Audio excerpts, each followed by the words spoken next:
Perkenalkan anggota kelompok kamu. Yang pertama ada Melia, Mufidah dan Naufal, Abdul dan Lukman, dan yang terakhir ada Dea.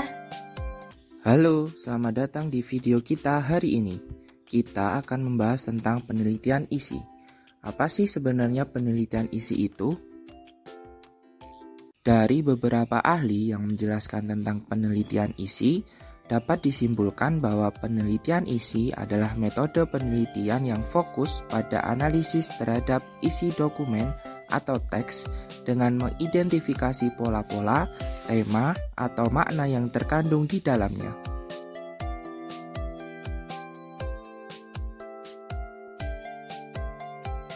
Tujuan dari penelitian isi antara lain untuk memahami pola komunikasi, untuk menggambarkan dan mengeksplorasi makna-makna yang terkandung dalam suatu pesan pada situasi yang berbeda, khalayak yang berbeda, dan komunikator yang berbeda, serta untuk mengidentifikasi dan menganalisis penyebab dari suatu pesan. Jenis-jenis penelitian isi. Penelitian isi dibagi menjadi dua pendekatan, yaitu analisis isi kualitatif dan analisis isi kuantitatif.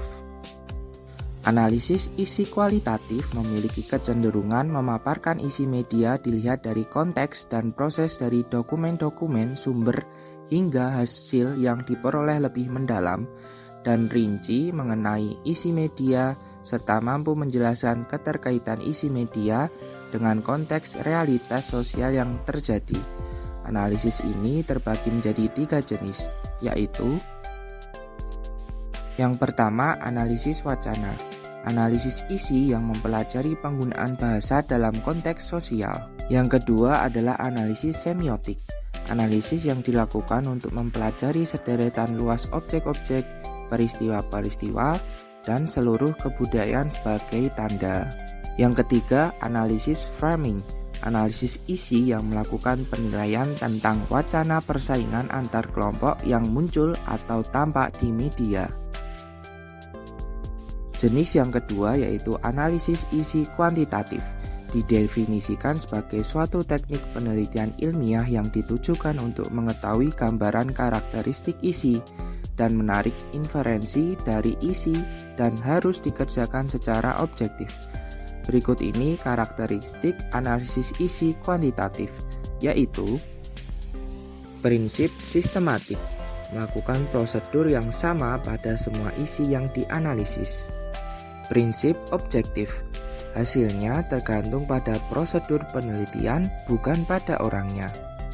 Kuantitatif, mencatat nilai-nilai bilangan atau frekuensi untuk melukiskan berbagai jenis isi yang didefinisikan. Isi yang nyata. Replikabel, penelitian dengan temuan tertentu dapat diulang dan menghasilkan temuan yang sama pula.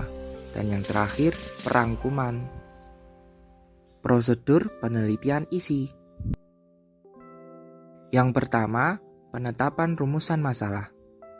Rumusan masalah yang baik harus menggambarkan variabel penelitian, sifat hubungan antar variabel, metode penelitian yang digunakan, instrumen pengumpul data, dan teknik analisis data yang akan dipergunakan.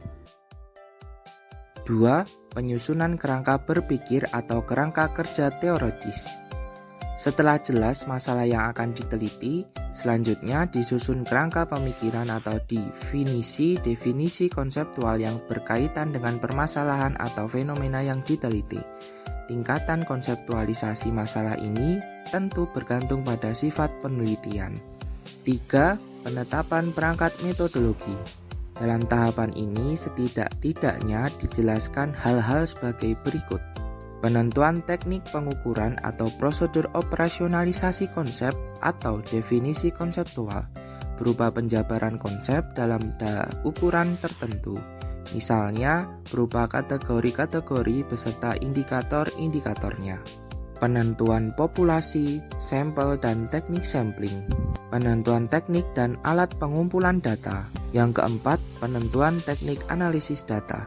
Pada bagian ini, peneliti hendaknya memilih teknik analisis data yang akan dipakai dengan didasarkan pada sifat penelitian tersebut. Prosedur yang kelima yaitu interpretasi data.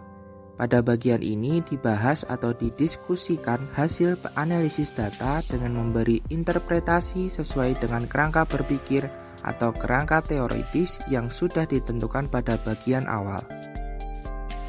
Itu tadi penjelasan singkat mengenai pengertian, tujuan, jenis, dan prosedur dari penelitian isi.